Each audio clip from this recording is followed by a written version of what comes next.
নমস্কার, দেখছেন কলকাতা টিভি। আপনাদের সঙ্গে রয়েছে আমি অভিক। বাংলাদেশের বিভিন্ন খবর নিয়ে শুরু করছি বাংলাদেশ সারাদিন। আর প্রথমেই নজর রাখবো আজকের হেডলাইন্সে। প্রধানমন্ত্রী ও আওয়ামী লীগ সভাপতি শেখ হাসিনা আগামীর স্মার্ট বাংলাদেশ গড়ার প্রত্যয়ে দেশবাসীর কাছে তার দলের নির্বাচনী প্রতীক নৌকায় ভোট চেয়েছেন। আওয়ামী লীগের সাধারণ সম্পাদক ওবায়দুল কাদের বলেছেন, বিএনপি বলেছিল 10ই ডিসেম্বর খালেদা জিয়া দেশ চালাবে, শেখ হাসিনা পালাবে। বিএনপির অসহযোগ আন্দোলনের ডাকের বিষয়ে স্বরাষ্ট্রমন্ত্রী আসাদুজ্জামান খান কামাল বলেছেন, দেশের জনগণ এই ধরনের ডাকে কোনোদিনই সাড়া দেয়নি। বিএনপি নির্বাচনে যোগ না দিয়ে ভুল করেছে বলে মন্তব্য করেছেন আইন বিচার ও সংসদ বিষয়ক মন্ত্রী অ্যাডভোকেট আনিসুল হক।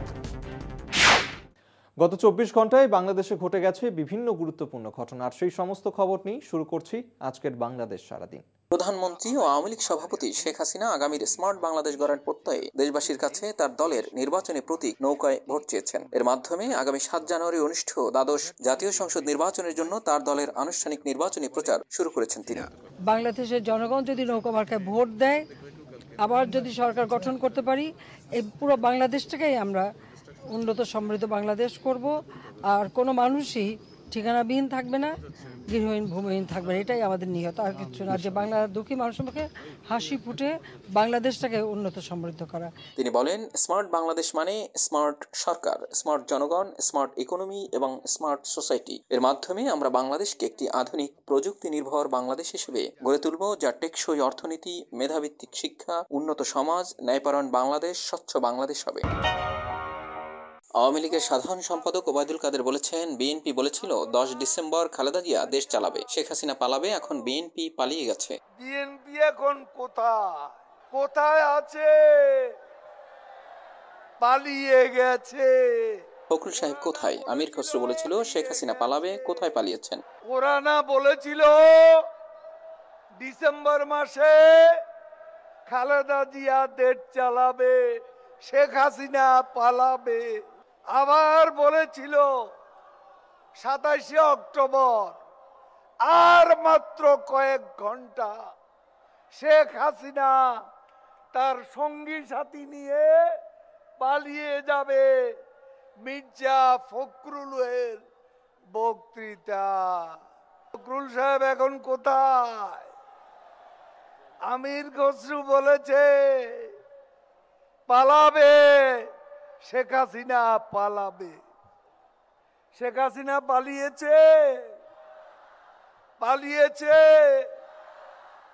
বোনের নিয়ে চলে আসছে। বিএনপি লাল কার্ড পেয়ে পালিয়েছে। বুধবার বিকেলে সিলেটের আলিয়া মাদ্রাসা মাঠে জনসভায় দেওয়া ভাষণে এসব কথা বলেন তিনি। কাদের বলেন, বিএনপি বলে নির্বাচনের 5 দিন পরে সরকার পতন হয়ে যাবে। বিএনপির অসহযোগ আন্দোলনের ডাকের বিষয়ে স্বরাষ্ট্রমন্ত্রী আসাদুজ্জামান খান কামাল বলেছেন, দেশের জনগণ এ ধরনের ডাকে কোনোদিনই সাড়া দেয়নি। বুধবার সচিবালয়ে নিজ দপ্তরে সাংবাদিকদের সঙ্গে আলাপকালে তিনি এই কথা বলেন। মন্ত্রী বলেন, সারা দেশে যখন ভোটের আমেজ চলে এসেছে তখন তারা অসহযোগ আন্দোলনের ঘোষণা দিয়েছে। আমার প্রশ্ন, যারা অসহযোগ আন্দোলন করছেন তাদের বাসা থেকে যদি বিদ্যুৎ চলে যায়, পানি বন্ধ হয়ে যায়, তারাই চাচ্ছেন বিদ্যুৎ বন্ধ হয়ে যাবে, পানি বন্ধ হয়ে যাবে, সরকার অচল হয়ে যাবে, তাহলে কি হবে? তারা কি সেটি বুঝতে পারছেন? তাদের বিদ্যুৎ যদি তাদের বাসা থেকে চলে যায়, পানি যদি বন্ধ হয়ে যায়, যেটাও অসহযোগ, ওনারাই চাচ্ছেন যে বিদ্যুৎ বন্ধ হয়ে যাবে, পানি বন্ধ হয়ে যাবে, সরকার অচল হয়ে যাবে, তাহলে কি হবে? তারা কি সেইটা বুঝতে পারছেন যে গ্যাস বিল না দিলে, বিদ্যুৎ বিল না দিলে, পানির বিল না দিলে, ওয়াসা এবং বিদ্যুৎ ডিপার্টমেন্ট যেগুলি অন্য গ্রাহকের জন্য করে থাকে তাদের জন্য সেইগুলি করবে, তাহলে কি হবে? সেইটা তাদের চিন্তার নিয়ে আসা উচিত। আর এইগুলি জনগণ, এদেশের জনগণ তাদেরকে চিনে। এদেশের জনগণ এই সমস্ত ডাকে কোনোদিনই কিছু রিয়াকশন দেখাননি। আমার মনে হয় আমাদের জনগণ নির্বাচনটি সঠিকভাবেই তারা সময় মতন নির্বাচনে ভোট দিবেন এবং নির্বাচন একটা সুষ্ঠু নির্বাচন, একটা সুন্দর নির্বাচন কমিশন আমাদেরকে উপহার দেবে।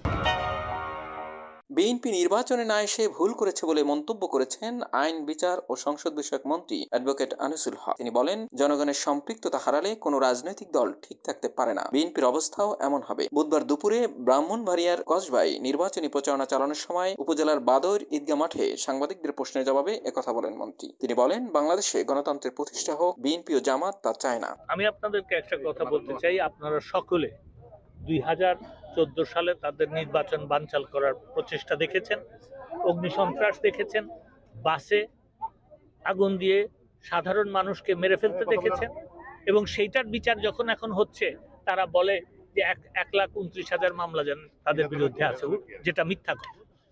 আর 2018 সালে দেখেছেন ঠিক একইভাবে নির্বাচন বানচাল করার চেষ্টায় একটা নতুন কৌশল তারা নিয়েছিল। সেটা হচ্ছে যে প্রত্যেকটা নির্বাচনী আসন থেকে তারা 3 থেকে 4 জনকে মনোনয়ন দিত, এবং শেষ পর্যন্ত নির্বাচনের 2 দিন আগে গিয়ে বলছে আমরা নির্বাচন করব না। 7ই জানুয়ারি 2024 সালের নির্বাচনে অংশগ্রহণমূলক নির্বাচন করবে এবং তারা ভোট দিবে। আরেকটা কথা বলে দিই, সন্ত্রাস করলে কাউকে ছাড় দেওয়া হবে না। বাংলাদেশ সারাদিন আজকের মতন এই পর্যন্তই। দেখতে থাকুন কলকাতা টিভি, রাত দিন 7 দিন।